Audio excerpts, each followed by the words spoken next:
लो बच्चों, चलिए प्रश्न को पढ़ते हैं और समझते हैं। गणितीय आगमन सिद्धांत द्वारा सिद्ध कीजिए कि 2 गुणा 7 की घात n प्लस 3 गुणा 5 की घात n माइनस 5 24 से विभाज्य है, जहाँ n बिलोंग्स टू n है, अर्थात n कोई भी प्राकृत संख्या हो सकती है। प्रश्न को हल करने से पहले हम प्रश्न के लिए मुख्य अवधारणा लिख लेते हैं। तो प्रश्न के लिए मुख्य अवधारणा, जिसकी सहायता से इस प्रश्न को हल किया जाएगा। मुख्य अवधारणा में हम गणितीय आगमन का सिद्धांत किस प्रकार से प्रयोग में लाया जाता है उस पर चर्चा करेंगे। तो गणितीय आगमन का सिद्धांत ये कहता है कि जिस कथन को आपको सिद्ध करना है उस कथन को P ऑफ n के बराबर आपको मानना है। उसके बाद दूसरा जो इसका चरण होता है ये होता है n बराबर 1 पर सत्यता की जांच। सत्यता की जांच करना है आपको n बराबर 1 पर। उसके बाद तीसरी बात होगी कि यदि n बराबर 1 पर सत्य हो जाता है तो n बराबर k पर सत्य मानना है, जहाँ k कोई भी प्राकृत संख्या हो सकता है। ठीक है, ये कॉमा लगा है। उसके बाद एक और बात है कि जो चौथा चरण इसका होगा वह होगा कि n बराबर k प्लस 1 पर सत्यापित करना है। यदि कोई कथन इन सभी चरणों का पालन करता है तो वह कथन सभी प्राकृत संख्याओं के लिए सत्य हो जाता है। अब हम प्रश्न के को देखें तो हम यहाँ पर जैसा हमने मुख्य अवधारणा में लिखा है उसी प्रकार इसको मान लेते हैं। तो मैं लिख लेता हूँ माना दिया गया कथन माना दिया गया कथन P ऑफ n है। ये हमने मान लिया दिया गया कथन। ठीक है, इसको हटा देते हैं। माना दिया गया कथन क्या है हमारा? P ऑफ n है बच्चों। ठीक है, अब हम इसको P ऑफ n के बराबर इस प्रकार लिख लेते हैं, P ऑफ n।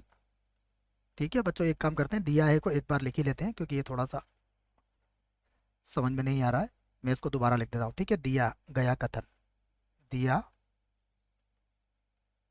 कथन तो P ऑफ n। अब ये हो जाएगा, मैं बड़ा कोष्टक लगा रहा हूँ, 2 गुणा 7 की घात n, उसके बाद प्लस 3 गुणा 5 की घात n माइनस का 5। और ये क्या है? 24 से विभाज्य है। 24 से विभाज्य है। ये हमने कथन को मान लिया है। अब क्या करेंगे, इसमें n बराबर 1 रखेंगे। तो मैं लिख देता हूँ n बराबर 1 रखने पर तो अब n बराबर 1 रखेंगे तो देखिए कथन ऐसा बन जाएगा, P of 1 such that n का मान 1 रखिए तो ये हो जाएगा 2 गुणा 7 प्लस ये होगा 3 गुणा 5 और माइनस का 5। कुछ इस प्रकार हो जाएगा। अब देख लीजिए, 7 का बड़ा 2 बार बोलेंगे तो कितना आएगा? 14। 14 और 15 29। 29 में से 5 जाएगा तो कितना बचेगा? 24। ये मैंने 24 लिख लिया। अब हमें पता है 24 जो होता है वो 24 से भाज्य होता है, तो हम लिख लेते हैं बराबर कितना आया? 24, जो 24 से विभाज्य है।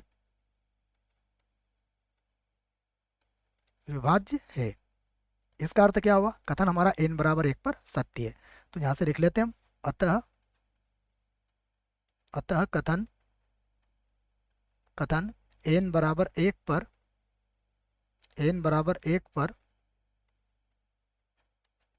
सत्य है। जब कथन n बराबर 1 पर सत्य हो जाता है तो हम n बराबर k पर उसको सत्य मान लेते हैं। तो यहाँ से लिख देते हैं हम माना कथन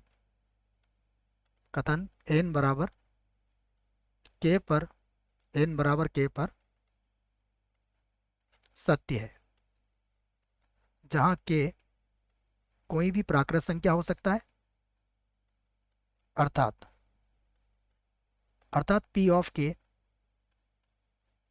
सच डेट कैसा हो जाएगा देखो, ये होगा 2 गुणा 7 की घात के, 2 गुणा 7 की घात के प्लस 3 गुणा 5 की घात के, 5 की घात के, और माइनस कितना है, -5, माइनस का 5 24 से,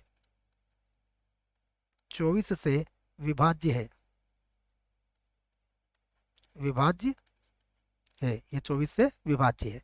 इसी को हम ऐसा भी लिख सकते हैं, पी ऑफ के सच दैट, कोष्टक लगा देते हैं, 2 गुणा 7 की घात के प्लस 3 गुणा 5 की घात के माइनस का 5, और बराबर कितना लिख देता हूं मैं, बराबर लिखूंगा 24D। और यहाँ पर D कोई भी बच्चों प्राकृत संख्या हो सकता है। देखो यदि ये 24 से विभाज्य है तो 24 के पहाड़े में जरूर आएगा। ठीक है, तो इसको बना देते हैं हम समीकरण 1। अब लिखते हैं हम कि हमें सिद्ध करना है, तो यहां से लिख देते हैं सिद्ध करना है, सिद्ध करना है कथन, कथन n बराबर, सिद्ध करना है कथन n बराबर k+1 पर, k+1 पर सत्य होगा। अर्थात, अर्थात क्या सिद्ध करना है हमें, अर्थात सिद्ध करना है P of k+1 such that, ये हो जाएगा 2 गुणा 7 की घात k+1, उसके बाद प्लस 3 गुणा 7 की घात k+1 और -5, और क्या लिख देंगे इसको, 24 से विभाज्य है, ये हमें सिद्ध करना है। हम इसे समीकरण 2 बना सकते हैं। अब जिसे सिद्ध करना है उसी को हम लेंगे और आगे हल करेंगे। तो अब इसका मान निकालते हैं हम। देखो बड़ा कोष्टक 2 गुणा 7 की घात k+1 प्लस 3 गुणा, यहाँ 7 नहीं बच्चों 5 है ना, ऊपर गलती से 7 लिख दिया है, उसको ठीक कर लें आप। ठीक है, यहाँ कितना है, ये 5 था बच्चों। ठीक है, P ऑफ k+1 में 5 आएगा, ऊपर सब दूर 5 ही है, देख लो आप। तो ये हो गया 5 की घात कितना हो जाएगा, k+1 और -5। ठीक है, अब इसका मान देखिए, इसके बराबर क्या लिख सकते हैं हम, इसको फिर से मैं वैसे ही लिखता हूँ, 2 गुणा 7 की घात k+1 प्लस 3 गुणा 5 की घात k+1। अब आप समीकरण नंबर 1 को ध्यान से देखिएगा, समीकरण नंबर 1 से हम -5 का मान ज्ञात कर सकते हैं। तो यहाँ से -5 का मान किसके बराबर होगा, देखो -5 का मान यदि हम निकालेंगे तो ये होगा प्लस का 24D, प्लस का 24D, उसके बाद हो जाएगा -2 गुणा 7 की घात के, और फिर हो जाएगा -3 गुणा 5 की घात के। ये मान किसका रख दिया है मैंने, -5 की जगह पर रख दिया है। और मैं इसका कारण भी दे देता हूं आपको कि यह समीकरण नंबर 1 से रखा है मैंने। कहां से रखा है, समीकरण 1 का प्रयोग यहाँ पर किया है बच्चों, तो यहाँ पर जगह नहीं है, मैंने यहाँ पर लिख दिया है। ठीक है, तो अब देखिए फिर से बराबर क्या हो जाएगा, यहाँ से लिखते हैं बराबर, ये आप देखोगे तो ये हो जाएगा, देखिए 2 गुणा 7 की घात के था, तो मैं इसको 7 को बाहर ले लेता हूँ, तो ये 14 गुणा 7 की घात के हो जाएगा। ये हो जाएगा 14 गुणा 7 की घात के हो गया। और इसके पास क्या लिख लूंगा मैं, 2 गुणा 7 की घात के माइनस हो जाएगा 2 गुणा 7 की घात के। ठीक है, फिर प्लस, यहाँ देखिएगा 5 को मैं बाहर ले लूंगा, 5 की घात के तो 5×3 = 15 हो जाएगा, तो यहाँ हो जाएगा प्लस का 15 गुणा 5 की घात के, और यहाँ से माइनस कितना है, 3 गुणा 5 की घात के, -3 गुणा 5 की घात के। ठीक है, इनको मैंने साथ में लिख लिया, और प्लस कितना है 24D, प्लस चल रहा है 24D, बराबर देखिए 14 में से 2 जाएंगे तो कितना बचेगा 12। तो ये हो गया 12 गुणा 7 की घात के। यहाँ पर 15 में से 3 जाएगा तो क्या बचेगा 12। तो ये हो गया 12 गुणा 5 की घात के प्लस कितना हो गया 24D। बराबर देखिए आप यहाँ से 12 को कॉमन ले सकते हो। 12 को आपने कॉमन ले लिया तो यहाँ पर क्या मिलेगा आपको, यहाँ मिलेगा 7 की घात के प्लस मिल जाएगा 5 की घात के और प्लस कितना हो जाएगा 24D। अब आप इसे ध्यान से देखो बच्चों, यहाँ पर जो बात हमें समझना है वो कुछ इस प्रकार है। यहाँ पर देखिए ये जो 7 की घात के प्लस 5 की घात के है, ये क्या है, ये एक सम संख्या है, सम संख्या है।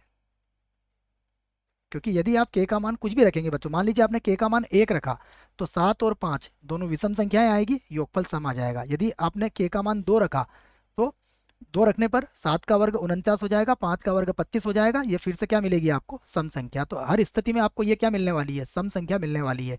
अब यदि 7 के प्लस 5 के सम संख्या मिलती है, अर्थ यह होगा कि 2 का गुणज जरूर होगी ये। और यदि ये 2 का गुणज होगी तो यहाँ पर हम क्या कहेंगे कि 12 गुणा 2 कितना हो जाएगा 24। तो हम इस आधार पर इसको कह सकते हैं इस प्रकार से, मैं यहाँ पर कोष्टक लगा के बता देता हूँ आपको। इस पूरी संख्या को हम यहाँ पर एक और कोष्टक लगा के बोल सकते हैं कि ये क्या होगी, जो जो 24 से भाज्य है, भाज्य है। क्यों है 24 से भाज्य, अभी समझा दिया आपको। देखो 24D तो ये यहाँ पर है हमारे पास, और 7 की घात के प्लस 5 की घात देख 5 की घात के क्या मिलेगा आपको, हर बार सम संख्या मिलेगी। सम संख्या मिलेगी तो 2 का गुणज मिलेगा, 2 का गुणज मिलेगा तो 12 गुणा 2 24 का गुणज ये जरूर मिलेगा। तो ये भी 24 का गुणज है और ये भी 24 का गुणज है, 24D। इसका अर्थ क्या हुआ, पूरा का पूरा जो सवाल है हमारा वो 24 से भाज्य है। ठीक है, तो हमने इस बात को समझ भी लिया और साइड में इसको लिख भी दिया है। अब हम यहाँ से कह सकते हैं कि अतः अतः कथन अतः कथन n बराबर k प्लस 1 के लिए, k प्लस 1 के लिए सत्य है, सत्य है। इसलिए इसलिए गणितीय आगमन के सिद्धांत से, इसलिए गणितीय आगमन के सिद्धांत से, आगमन गणितीय आगमन के सिद्धांत से, गणितीय आगमन के सिद्धांत से कथन कथन P ऑफ n सभी n belongs to capital N के लिए सत्य होगा, सत्य होगा। यही हमें सिद्ध करना था बच्चों। आशा करता हूँ प्रश्न का उत्तर समझ में आया होगा। धन्यवाद।